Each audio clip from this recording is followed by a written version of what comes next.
بەڵێ بینێرانی عزیز سلااوان لێبێ من یادگار فایقمەم شەو بە شێوەیەکی ڕاستەوخۆ لە سلێمانیەوە لەگەڵتانە بم دیارە میوانی ئەم شەوی باسی ڕۆژ بە سوپاسەوە کاک سعدی ئەحمەد پیرێ و تەبێژی فەرمی یەکێتی نیشتیمانی کوردستان مەبەستمە لەگەڵ جەنابیان لەسەر کۆمەڵێک پرسی گرنگ گفتوگۆ بکەین و واروەها پرسیار بکەین و زانیاری بۆ ئێوەی بینەریش بگوێزینەوە وەڵامی پرسیارەکانتان وەربگرینەوە. ئەم شەو مەبەستمە لەسەر کۆمەڵێک پرس بوەستین. دیارە بەرنامە لەگەڵ جەنابی کاک سعدی ئەحمەد پیرە کە تەبێژی یەکێتی نیشتیمانی کوردستان ناکرێت باسی نێوخۆی نێوماڵی هەرێمی کوردستان و ڕێخستنەوەی نێوماڵی کوردستان نەکەین. مەبەستمە قسە لەسەر ئەمە بکەین و هەروەها تێڕوانین یەکێتی نیشتیمانی کوردستان بۆ هەڵبژاردنەکانی داهاتوو و ڕای یەکێتی لەسەر بڵین بڕیارەکەی ئەنجومەنی سەرکردایەتی پارتی لە کەرک و گەرمیان بۆ بایکۆتکردنی هەڵبژاردنەکان ئەوان چۆنە ڕوانە ئەم پرسە ئایا زیانی هەیە بۆ کورد یاخود ئەکرێت لەسەر و پرسە بگەنە ڕێکەوتنێک یاخود چارەسەرێک. وارووا مەبەستیشمە قسە لەسەرەوە بکەین کە یەکێتی نیشتیمانی کوردستان چی کردووە لەسەر ئاستی ناوخۆوە لەسەر ئاستی دەرەوە بۆ ڕێخستنەوەی نێوماڵی کوردستان بۆ لابردنی ئابلوخەکان لەسەر هەرێمی کوردستان و بۆ ڕێگرتن لەو هەنگاوانەی حکوومەتی دکتۆر حەیدەر عەبادی کە بە ئاراستەی هەڵوەشاندنەوەی هەرێمی کوردستانە یان بە شێوەیەک لە شێوەکان بە ئاراستەی پەراوێزخستنی هەرێمی کوردستانە لە کۆی پرسە سیاسیەکانی عێراق و کوردستاندا. و بێگومان باش لەوەکەین کە یەکێتی نیشتیمانی کوردستان لە ئێستادا ئەتوانێت بە چ شێوەیەک خزمەت بە هاوڵاتیانی هەرێمی کوردستان بکات و چی بکات بۆ چارەسەرکردنی کێشەی هاوڵاتیان و کارکردن بۆ دابینکردنی خۆشگوزەرانی پێویست بۆ هاوڵاتیانی هەرێمی کوردستان. من زیاتر ناڵێم کاک سعدی ئەحمەد پیرە وتەبێژی یەکێتی نیشتیمانی کوردستان خۆشحاڵم جارێکی تر لە باسی ڕۆژ پێکەوە گفتوگۆکەین. ماندوو نەبن ئەمەوێت بەو پرسیارە دەست پێ بکەم لە ئێستادا ئێوە چۆن ئەڕوانە دۆخی نێوخۆی هەرێمی کوردستان و ئایا بەم شێوازەی ئێستا گەر بەردەوام بێت ئێمە زیانی دیکەمان بەرناکەوێت؟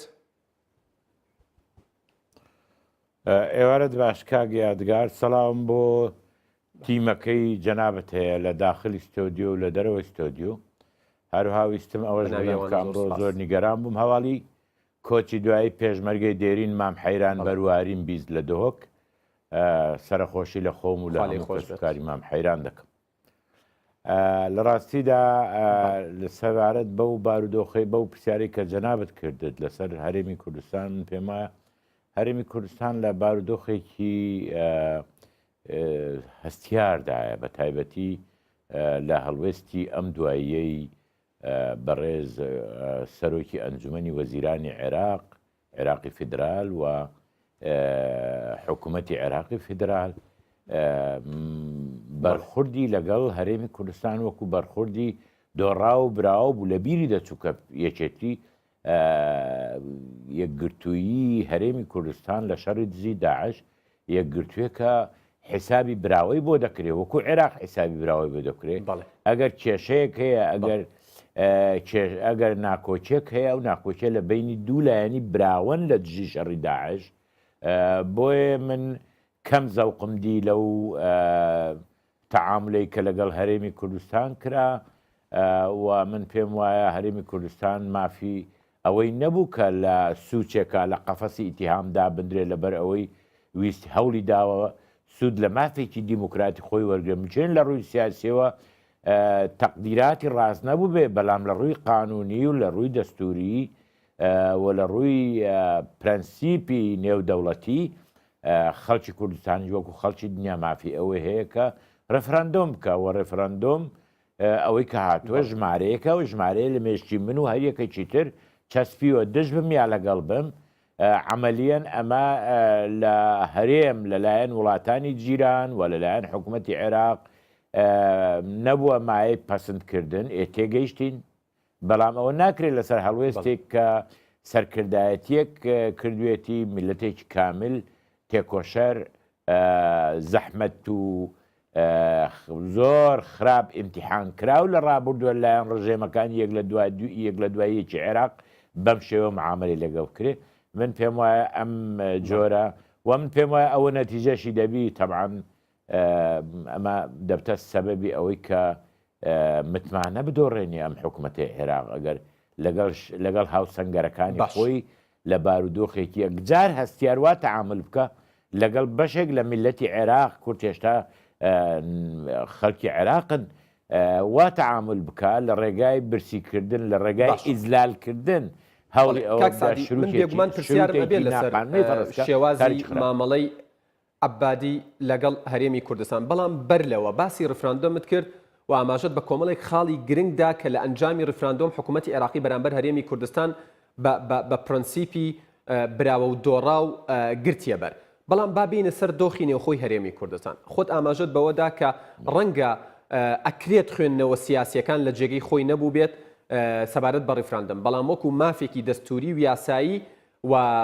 مافێکی ئەخلاقی هەموو تاکێک ئەمە پەیڕەوکردنی مافێک بووە لە هەرێمی کوردستان هاوڵاتیان و پارتە سیاسەکان ئەنجامیانداوە بەڵام لە ئێستادا لەسەر ئاستی هەرێمی کوردستان هەست دەکرێت یعنی زیاتر وا مامەڵە ئەکرێ کە یەکێتی و پارتی و بۆ من هەندێک پارتی سیاسی دیکە ڕیفراندۆمیان کرد تووشی ئەم دۆخەیان کردین کەواتە نابێت وەکو تیمێکاریان لەگەڵ بکرێ بۆ چارەسەرکردنی کێشەکان ئەمە چەند خزمەت بە یەکخستنەوە و یەکڕیزی نێوماڵی کورد سەبارەت بە پرسە چارەنووسسازەکان دەکات من تەسەور دەکەم خۆی سوالی گرنگ لێرە ئەوەیە مەسئولیەتی هەرێمی کوردستان و نەبوونی مەسئولیەتی هەرێمی کوردستانی پارتی و یەکێتی یا ئەم حکوومەتێک کە ئێستا هەمانە ئەم پێنج لایەنەی کە هەمان بووە لە موقعی معارەزە یەکێتی پارتی گۆڕان یەکگرتو کۆمەڵ لە موقعی معارەزە بوو بێ لەو موقعی حکوومەت بێ هەستی بە لێ پرسراوێتی کردووە و ئەوە لێ پرسراوێتیە بەرامبەر بە هەرێمی کوردستان حتا گەر داوای ڕفرەندۆم بکە حتا گەر هەنگاو باوەی و تەقدیراتەکان ڕاست نەبێ خۆ غەڵەت و ڕاست ئینسان دەیکە کەسەشکە لە غەیبەوە نایە غەڵەت و ڕاست بکە یا تەقدیرات بکە بۆ ڕاست یا بۆ غەڵەت من پێم وایە ئەم مەوزوعە دەبی لێکیان جیاکەینەوە لەوەی کە ئایا من پێویستم بەم بە قۆستنەوەی ئەو دەرفەتەیە وەکو هەڵمەتی هەڵبژاردن بەکاری بێنم لە دژی یەکێتی یا پێویستم پێینە ئەوەی کە ئێستا لە کوردستانی عێراق دەگوزارێ ئەمە هەڵمەتی هەڵبژاردننی پێشوەختە بەڵام لە ژێر ناوی جیاجی ئەوجە جارێک لە ژێر ناوی موچە جارێک لە ژێر ناوی ئەسبابی اقتصادی جارێک لە ژێر ناوی بارودۆخی ئەمنی جارێک لە ژێر ناوی ڕەفرەندۆم و من پێم وایە ئەمە کەواتە ئەکرێ بڵین کاک سعدی ئەم هەڵمەتیگوناحێکی بە شێوەیەکەوەیە لە لێپرسینەوە یا لە بەرپرسیارەتی بە دڵنیاییەوە ئەمە گوناح نییە لە ڕووی یاساییەوە ئەمە دەرفەتێکە بۆیان لواوە بەڵکو گرتی توانیان کورسیەک زیاد کەم بێنن لە ڕێگای ئەم بەکارهێنانی ئەم مەوزوعە من پێم وایە من پێی نیگەران نیم یعنی پێم وایە تەبیعیە بەڵام خۆ ناتوانن بەم شێوە ئینسان ناتوانێت خۆڵ بکاتە چاوی خەڵک خۆی مەسئولیەتی هەیە مستەقبەلی هەیە مستەقبەلی منداڵەکانی هەیە ناتوانێت منداڵەکانی مستەقبەلی منداڵەکانی مستەقبەلی خۆی مستەقبەلی نەتەوەکەی بداتە بەر چارەنووسێکی نادیار بەڵێ کاک سعدی هەر سەبارەت بە نێوماڵی کوردستان یعنی زۆر قسە لەسەرەوە کرێت کە ئەم نێوماڵەی کوردستان نێوماڵێکی شپرزە و پەرتەوازە و شێواوە ئایا یەکێتی نیشتیمانی کوردستان چی کردووە بە ئاراستەی یەکخستنەوەی ئەم ماڵە کە ئەوترێت هەندێک سەختە لەبەرەوەی بە شێوەیەک لە شێوەکان بەرەکان وەکو خۆشت ئاماژەت پێدا جیابوونەتەوە و خۆیان ئەعلان کردو و تەنانەت دەستیان بە هەڵمەتی پێشوەختەی هەڵبژاردننیش کردووە ئایا بەم شێوەی ئێستا سەرپرسیاری یەکەمم ئێمە زیانی زیاترمان بەرناکەوێت نانە کاگە یادگارم پێم ئێمە خۆمان مبالەغە دەکەین و کەمێک دەم بە هاوارین دەرزێکی بچووک لە پەنجەمان ڕاستی هاوار مەلێڵدەستی لە عێراقی عینی بەزمە ئەوە لە دوونێت تحالفاتە لە بینی هادی العامری و بەڕێز حەیدەر العیبادی ئەوڕۆ بەڕێز هادی عامری جیابۆتەوە بەرەو مالیکی دەڕوە سنە داوا دەکە من لەبەر ئەوەی هەموو خەڵکی سنە لە کەمپەکانە و مهاجرە دەبی انتخابات دواب بکەوێ بەڕێز حەیدەر عیبادی داوا دەکە انتخابات هەرتی زیۆ بکرێ و بەڵکو ئەم سەرکەوتنەی بەسەر داعش توانی سەرکەوتنێکی گەورەی بۆەوە دەست بێنی بەڕێز مالیکی بە ئیسراحاتەوە سیر دەکە هەوڵی ئەوە دەدا لایەنێکیان اعتماد بە محوەری سعودیە و فلانجێت ئەوە دەکەێت لایەنێکیان بە محوەرێکی تر یعنی ئەم حالەتە لە عێراقیش هەیە ئەم حالەتە لە ئەمریکاش هەیە ئەم حالەتە لە فەرەنساش هەبووە ئەم حالەتە لە نەمساش هەبووە یعنی خۆی لە خۆیدا ئەم سەردەمە سەردەمی تەکنۆلۆژیایە تەکنۆلۆژیای پێشکەوتوو سەردەمی فەیسبوک و سیڤیل میدیایە بۆیە من تەبیعی دەبینم کە نەوعێک لە سیاسەتی پۆپولیزمی ڕازرە و بە تایبەتی بەرامبەر بە بارودۆخی اقتصادی هەر کەسە بە دوای شوناس دەگەڕێ بە دوای هەویەت دەگەڕێ هەندێک پێی وایە هەویەتەکەی لەوەدا خۆی دەبینێتەوە کە وعدی بێسنوور بە هاوڵاتیان بدە بەشێک هەر جێبەجێ دەبی ئەگەرنا دەڵێن ئەوە یەکی چی پێ دەڵێن یەکی مانگی چوار بوو نیسان بوو یەکی نیسان بوو خەڵک لە بیری بکە من پێم وایە لەسەر ئەو ئەساسە سیاست ناکرێت بۆیە خەڵک دەبێ بەوردی لێکی بداتەوە کامەی درۆی نیسانە و کامەی ڕاستیە بۆیە لە حملەی ئینتیخابات لە کاتی ئینتیخابات هەموو قسەیەک دەکرێت هەموو وعدێک دەدرێت بەڵام ئەم لایەنانەی کە ئەمڕۆ داخلی ئینتیخاب دەبن هەمویان تاقی کراونەتەوە لەوە پێش بۆیە ئەگەر یەکێک هەوڵی ئەوە بدە خۆڵ لە چاوی لە خەڵک بکە با ڕەنگێک تریشی لە خۆیدا بۆ یەکی تریشی لە خۆیدا بێ یا لە خۆی هەڵسوبی ناتوانانی خۆڵ لە چاوی خەڵک بکە خەڵک زۆر وریایە فەرق لە بینی ڕاستیەکان و درۆی نیسان دەکا کەواتە با لێرەوە بچینە نێو باسێکی دیکەوە کە پرسی کشانەوەی لە حکوومەتی هێرێمی کوردستان ئەم حکوومەتە ماوەی 4 ساڵ 5 پارتی سیاسی سەر ڕای تێبینیەکان چ کەم چ زۆر لە ناوی بوون بەڵام لەگەڵ کۆتاییەکانی 2017 و سەرەتای 2010 بۆ وردە باسی کشانەوە لە حکوومەتە کرێت گۆڕان و کۆمەڵ لە حکوومەتەکە ئەکشێنەوە و باس لەوە شەکرێک کە کەممان ماوە بۆ هەڵبژاردن ئێوە وەکو یەکێتی نیشتیمانی کوردستان چۆن ئەڕوانە ئەم هەڵوێستە لە کاتێکدا بە لە بەرچاوگرتنی ئەو ڕاستیەی کە ئەمریکا لە ڕێگەی وەزارەتی دەرەوە بە فەرمی وتی ئێمە پشگیری لە کاگنێچیروان بارزانی سەرۆکی حکوومەت و کاقوبات تاڵبانی جێگری سەرۆکی حکوومەتەکەین و پشگیری لە هەرێمێکی کوردستانی بەهێز لەناو عێراقێکی یەکگرتووەکەین بەڵێ ئێستا ژواڵێ بەڵام تۆ دەبێ هەمووی لە دوێنەوە دەست پێنەکەی بڕک دوورتر بڕۆ من پێم وایە لە سەرەتاوە بە هەڵپەساردنی وەزیرەکانی گۆڕان برادەرانی پارتی هینەی نقطەیەکی زۆعفیاندا خۆی لە خۆی داوا پیشانیاندا کە حیزبێک دەتوانێت حیزبێشت کە ئاوتکە لە بابەتی خۆی گۆڕان هێزێکی بچووک نەبوو ئاوت کرا لەژێر هەر ناوێک بێ ئەوە ساوێک کراوە یان یەک ڕای و یەک بۆچوون نەبوونی هەبووە لە ناو پەرلەمان نەتواندرا بەو شێوە تەعامل بکرێت کە برایانی پارتی دایانەوێ خۆ جەریمەیەک نییە بۆ دەبێ پارتی ئەقدام کە لە ڕێگای پۆلیس ڕێ بگرێت لە سەرۆکی پەرلەمان و ئینزاری وەزیرەکانی حکوومەت کە بینێتەوە پێم وایە هەڵەکە ئەلەوێ ڕادەست پێ دەکات کە تۆ لێوێ ڕادەست پێکرد ئەمە یەکێتی نیشتیمانی کوردستان نەی ئەتوانی هەرچەندە خۆت ئاماژەت پێدامە شتێکی ڕابردووە ئەبێ لە کۆنترەوە دەست پێ بکەین یەکێتی نیشتیمانی کوردستان نەی ئەتوانی وەکو خۆت ناودنا ڕێگری لەم هەڵەیەی پارتی بکات نەخێر نەیتوانێت ئەو کاتە نەیتوانێت تۆ دەبێت حیسابی ئەوە کە یەکێتی نیشتیمانی بەشێکی تواناکانی خۆی مەشغولە بە چارەسەرکردنی کێشەکانی کە دوای غیابی مامجەلال هاتووە هێشتا نەمانتوانیوە هەمووی چارەسەر بکەین و ڕۆژانە کێشەی لاوەچیمان بۆ دروست دەبێت ناوێشت نیشتیمانی کوردستان لە ئەنجامی بیر و بۆچوونی جیاجیا کە ناوێچێت نیشتیمانی باسکردنی ئیجازەی پێدراوە ڕێگە پێدراوە بۆیە پێم وانیە یەکێتی نیشتیمانی ئەگە بیتوانی باە چەندە لە کۆبوونەوەکان زۆر بە کراوەیی داکۆچی لەوە کرد کە بە کێشەکان ئەوە نین تۆ حکومت لە پێناویدا تعتیل بکەیت ئەوە نین پەرلەمان لە پێناویدا تعتیل بکەیت پێمان وا بۆ ئەو هەنگاوانە بە شێوەیەکی تر مۆدێرنتر مەدەنیتر دوور لە بەکارهێنانی پۆلیسیات و هێزی پۆلیسی دەتوانرا چارەسەر بکرێت بەڵام ئەوە چارەسەر نەکرا خۆی لە خۆیدا ئەمە بێمتمانەیی دروست کرد لایەن هێزەکانی تری کە لە ناو حکومەتیش بوون وتیان ئەوە سبەینێ بگاتە تینیان ئێمەش دەرەکە ئەویش دەرەکە بۆیە لەم مەوزوعە لەو کاتەوەمە ئیش لەسە دەکەین بە پینە و پەڕۆ ئەم مەوزوعانە بەرەو چاکسازی کشانەوە لە حکومەت لەلایەن پارتە سیاسیەکانەوە ئەنجامە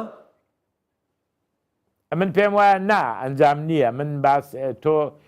دقەتت نەکرد یادەتەوێ من وریا بەخەبەرم باش بەخەبەرم ئەزانم چیاڵێ من ئەوە ئازارم باگای بەڵام مەبەستمەوە بوو بردت بۆ کۆن کە لەسەر ئەو پرسیاری کە من کردم من ئەڵێ دوورترەوە باش ئەبێت دوورتر بکەینەوە چونکەوە لەوێەوە دەست پێ دەکەم پاش ئەوە ئیتر ئەوجە گۆڕان دەستی پێکرد قاچێک لە دەرەوە قاچێک لە ناوچکە گۆڕان لە پەیوەند گۆڕان دەڵێم کۆمەڵی ئیسلامی چکە گۆڕانی کۆمەڵی ئیسلامی دەمێکە لەگەڵ برایانی گۆڕان پەیوەندێکی زۆر نزیکیان هەیە ڕۆژێک بە شەو لە معارەزە و بە ڕۆژ لە حکوومەت ئەمەش دیاردەیەکی ناسەحیە چونکە تۆ کە لە حکوومەتبی لە حکوومەتی ناتوانین لە معارزەبی ئەم نەتیجە ئێستا وردەوردەوە برایانی یەکگرتووی ئیسلامی دوسێ ڕۆژە مناقەشاتیان لەسەر کشانە و نەکشانەوە هەیە من پێم ئەمە خۆی لە خۆیدا دیاردەیەکە من بە سحی نازانم بە باشی نازانم مەسئولێتی هەمومانە پێم وانە ئەوەی کە 3 ساڵ و نیو لە حکوومەت بێ ئێستا بێ دەرچێ پێی وایە هیچ مەسئولێتیش تەحمل ناکە پێم وایە یەک وەزیریش هەبی مەسئولێت تەحمل دەکە بە حەزمی یەک وەزیرێکە ئەگەری کشانەوەی یەکگرتووی ئیسلامیش لەم حکوومەتە ئەگەرێکی بەهێزە کاک سعدی چونکە 2 ڕۆژە لە گفتوگۆن و من ئەزام لە گفتوگۆدان باوەڕ ناکەم بەهێزبی یەکگرتووی ئیسلامی مەسئولێتی هەیە و یەکگرتووی ئیسلامی تەسەور ناکەم بگەیتەوە ئەنجامە بەڵام حتمما یەکگرتووی ئیسلامی مەجموعەیەک شلێکە داتەوە یەکیان ئەوەیە ئەگەر هاتوو هەڵبژاردننی هەرێمی کوردستان دواکەوت مەجموعەیەکی زۆر بۆشایی هەیە حسەی کۆمەڵی یەکگرتووی ئیسلامی لەم بۆشاییانە چیە بێ خۆی ئەگەر دابشکردنەوەی ئەم وەزارەتانەی کە بە کراوەی ماونەتەوە لە پاش گۆڕان و لە پاش کۆمەڵ چۆن دابش دەکرێنەوە سەرۆکی پەرلەمانەیە ئەم هەیە من پێم وایە بەشێکی زۆری منجەمنجی برایانی یەکگرتووی ئیسلامی علاقەی بەم مەوزوعەوە هەیە بڵێ کاک سعدی ئەگەر ینی زۆر بە خێرایی بەناو فەیسبووکی فەرمی جەناب تا بڕۆی ئەبینی ڕۆژانە دیدار و گفتوگۆتانەیە بۆ نمونە لەگەڵ کنسوڵی گشتی فەڕەنسا لەگەڵ کنسوڵی گشتی ویلایەتە یەکگرتوەکانی ئەمریکا جێگری باڵیۆزی وڵاتی سوید جێگری باڵیۆزی گشتی بەریتانیا باڵیۆزی یەکێتی ئەوروپا لە عێراق سەرۆکی نووسنگی یەکێتی ئەوروپا بینینی سەرۆکی حکوومەت لە هەرێمی کوردستان ئەمە جگە لە دیدار و کۆبوونەوەکانتان لەسەر ئاستی دەرەوە وەکو یەکێتی چیتان کردووە بۆ شکاندنی ئەم ئابلوقەی لەلایەن حکوومەتی حەیدەر عەبادی و حکوومەتی عێراقەوە خراوەتە سەر هەرێمی کوردستان من جگەلەوە من لە مانگی ڕابردوو لە 2 کۆنگرە بەشداریم کرد لە کۆنگرەیەکیان وەفدم نرد لە ئەوروپام لە کۆنگرەی هاوپەیمانی پێشکەوت و خواست کە زۆربەی سەرۆک وەزیران و بەرپرسە گەورەکانی ئەوروپای تێدا بوو لە پورتوغال لە شاری لیشبۆنە و هەروەها لە کۆنگرەی SPD ئەڵمان کە سەرۆک کۆمار و وەزیری دەرەوەی هەیە لەگەڵ جێگیری سەرۆک وەزیرانی ئەڵمانیا لە هەردوو بابەت بە تایبەتی لە لیشبۆنە من لە وتارێکدا قسەم لەسەر ئەوە کرد کە بە گرنگی دەزانم بیرۆکەیەک هەیە لەلایەن ئەوروپا خەریکە چەکەرە بکە ئەویش ئەوەیە پێیان وایە ئەگەر هات و ئەو پلاتفۆرمەی کە عێراق و تورکیا و ئێران پاشی مەوزوعی ڕەفەرەندۆم لە عێراق ممارەسەی دەکەن بە تایبەتی لە دژی کورد ئەگەر ئەوە فراوان بکرێت ڕەنگە بتە عاملی ئیستقرار لە منتیقە من و چەند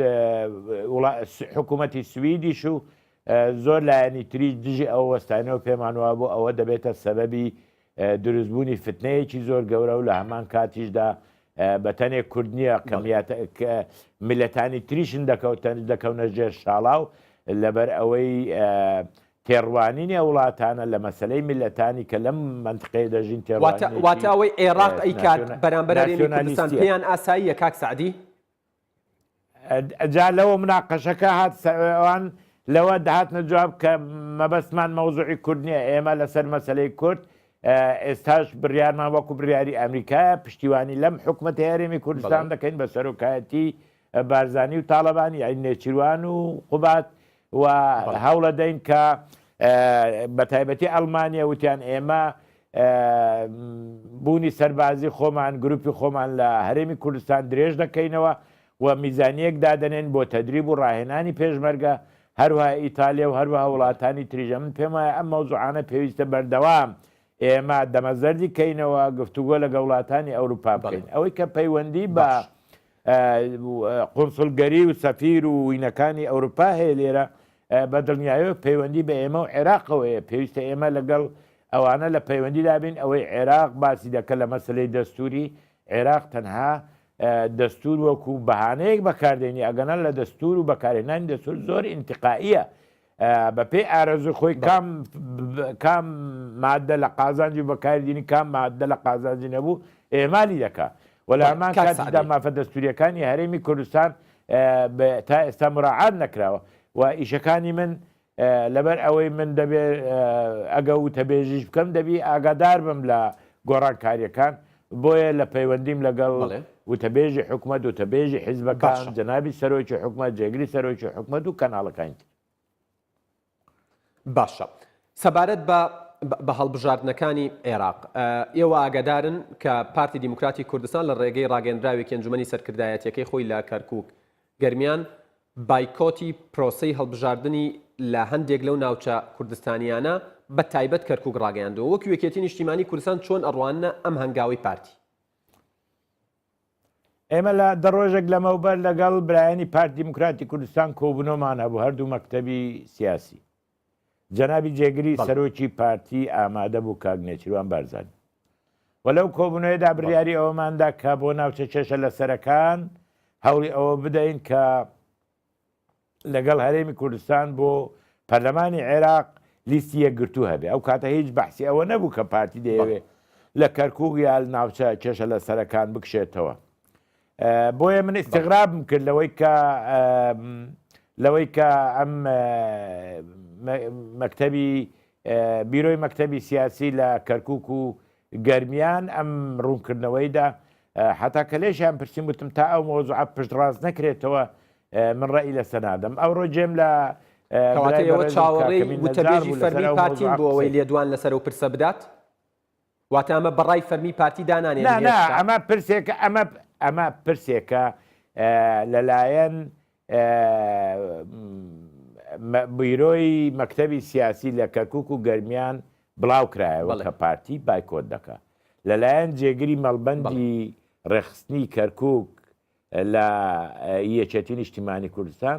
وەڵام درایەوە کە ئەم هەڵوێستەی پارتی زەرە لە کەرکووک دەدا لە منیان پرسی وتم من باسی ئەوم کرد کە ئەگەر قسەکردن و ڕەتدانەوەکە لە حدودی کەرکووک گەرمیان بێەوە مەجرای خۆی وەرگرتەوە بەڵام ئەگەر بگاتە قۆناغی ئەوەی ئەم زانیاریە پشتڕاست بکرێتەوە لایەن مەکتەبی سیاسی پارتی ئەو کاتە پیا قسەیەکی لێ دەکەەوە ئێستا ڕۆژێم لێ بوو بڕێز کاکەمین نەجار ئەندای مەکتەبی سیاسی پارتی قسەیەک لەسەر ئەو مۆزوعە وە لە ڕاستیدا من پێم وایە مۆزوعەکە کە زیاتر مۆزوعێکی سیاسیە لەوەی کە پەیوەندی هەبێ بە باش وەکو یەکێتی نیشتیمانی کوردستان پێتان باشە لەگەڵ پارتی و لایەنەکانی دیکەش بە یەک لیست بەشداری لە هەڵبژاردنەکانی عێراق بکەن ئێمە بڕیاری ئەوەماندا چونکە ناگەر دقت بکەیت ئەم مەوزوعە مەسلەیەکی حسابیە ئێمە لە کەرکووک لە هەڵبژاردننی ڕابردوو 8 کورسی هات 6 یەکێتی 2 پارتی بەلیستی جیاجیا دابەزین بەڵام 21-22 هزار دەنگ هی کۆمەڵ و یەکگرتو و گۆڕان بوو بەزای ڕۆیی هیچ استیفادە لێ نەکات چونکە کافی نەبوو بۆ کورسێک و ئەو جارە لە پەرلەمانی عێراقیش ئەگەر ئێمە بە یەک لیست دابەزین هەموو لایەنەکان هیچ دەنگی کورد بە فیرۆ ناڕوە چونکە جاروەیە کورسێک 2 کورسی بە دەنجێک دەدۆڕێ بە دەنجێکی دەبرێتەوە لەم پێناوەدا پێمان باش بوو کە هەموو لایەنە کوردستانیەکان بەبێ ئیسیسنا بە یەک لیست دابەزن بۆ پەرلەمانی عێراق چ لە هەرێمی کوردستان من کەمتر لە 2 خولەکەم ماوە بەڵێ کەمتر لە 2 خولەکەم ماوە و 3 پرسیاریش ماوە بۆیە گەر بە کورتی وەڵامم بیتەوە سپاس دەکەم یەکێتی نیشتیمانی کوردستان لەگەڵ هەڵبژاردننی پێشوەختە لە کوردستان من پرسیار حەق خۆی نەدەمێ قسەی لەسەر ناکەم مەسلەی پێشوەخت یا پاژوەخت ئەمە مەسلەیەکە دەبی لەگەڵ هەموو لایەنە کوردستانیەکانی تر لە هەرێمی کوردستان گفتوگۆی لەسەر بکەین اینجا بڕیای لەسەر بدەین باشە کۆنگرەی یەکێتی نیشتیمانی کوردستان بەم زوانە کاتەکەی دیاری دەکرێت من وتم لە کۆنگرەی یەکێتی نیشتیمانی کوردستان لەم بەم زوانە کاتەکەی دیاری دەکرێت و ئەلەکسەر دەکەوتە پێش هەڵبژاردننی پەرلەمانی کوردستان واتە پێش هەڵبژاردننی پەرلەمانی کوردستان ئەگەر زیاتر ڕوونکردنەوەم بیتێ لە نیوەی یەکەمی ئەم ساڵە ئەبێت بە بڕوای تۆ تو 2 دقە وەختت هەیە تو کاتت نیێت چی ڕوونکردنەوە چی داوا دەکەی پێش هەڵبژاردننی پەرلەمانی کوردستان ئێمە کۆنگرە دەگرین. بەڵێ کۆتا پرسیارم سەبارەت بە هەڵپەساردننی ڕێکەوتنی نێوان گۆڕان و یەکێتی لەلایەن گۆڕانەوە ئایا یەکێتی نیشتیمانی کوردستان هێشتا بڵێن ئەو ڕێکەوتنەی خۆی لەگەڵ گۆڕان وەکو ڕێکەوتنێکی چالاک سەیرەکات؟ نعم ئەوە بە کێشەیەک دەزانین هی گۆڕانە لە ناو خۆیان لە ناکۆچەکانی ناو گۆڕانڕ ئەوە سەرچاوی گرتووە بۆ ئێمە ئەم مەوزوعە تا ئێستا ئێمە لە هەموو لەحزەیەک ئامادەین لەگەڵ گۆڕان گفتوگۆ بکەین و لەحزەیەکی بمانەوێت داوایان لێ دەکەین داوەتیان دەکەین کە گفتوگویان لەگەڵ بکەین. ئەم مەوزوعی هەڵپەساردنێک لایەنەیە بۆ ئێمە تەنها بەقەدەر ئەوە ڕێزی لێ دەگەین کەی ئەوانە. بەڵێ من ئەگەر هاوڕێیانم یارمەتیم بن یەک پرسیاری دیکەش لە جەنابی کاک سعدی یەکەم ڕایەک هەبوو کە گوایە ئەو دۆخانەی کە لە ناوچە کوردستانەکانی دەرەوە ئیداری هەرێم ڕوویدا کاریگەری لەسەر دەنگی یەکێتیە بێت لە جێگەیەک ڕاتانگەیاندە بوو کە هێشتا یەکێتی لەو ناوچانە دەنگی یەکەمە بێت. ئایا یەکێتی نیشتیمانی کوردستان بە چ جۆرێک کارەکە بۆ ئەوەی دەنگی یەکەم بێت لەو ناوچانەش؟ بڕۆنە جارێ ئەوەی کە پەیوەندی بە ئەو پرۆپاگاندانەیە کە لە دژی یەکێک دەکرێت بە تایبەتی لە هەندێک کەناڵی نزیکی پارتی دیموکراتی کوردستان خیانەت و نازم چی ئەمانە قسەیەکن کە پێم وانە لە جێ خۆی بی پێویستە لایەنە سیاسیەکان داوای ڕوونکردنەوە لە یەکێتی بکەن بزان چی لە کەرکوو قەوماوە بۆچی بەڵام ناوەوە لەگەڵ دروستکردنی لیژنەیەکی لێکۆڵینەوە بۆ ڕووداوانە بەڵێ لیژنەیەکی لێکۆڵنەوە لە مەوزوعە بکۆڵێتەوە بۆ وەڵامی لایەنە سیاسیەکان پێم وایە یەکێتی نیشتیمانی کوردستان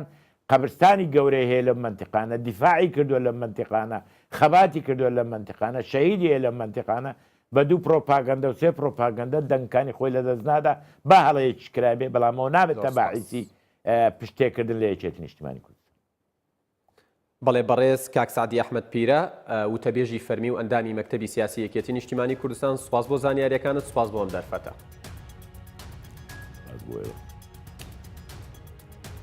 بەڵێ بینەرانی عەزیز باسی ڕۆژ کۆتایی هات تا باسی ڕۆژێکی دیکە ئێوە و کوردستان لە ئەمانەتی خوادا بن. کاتێکی خۆش.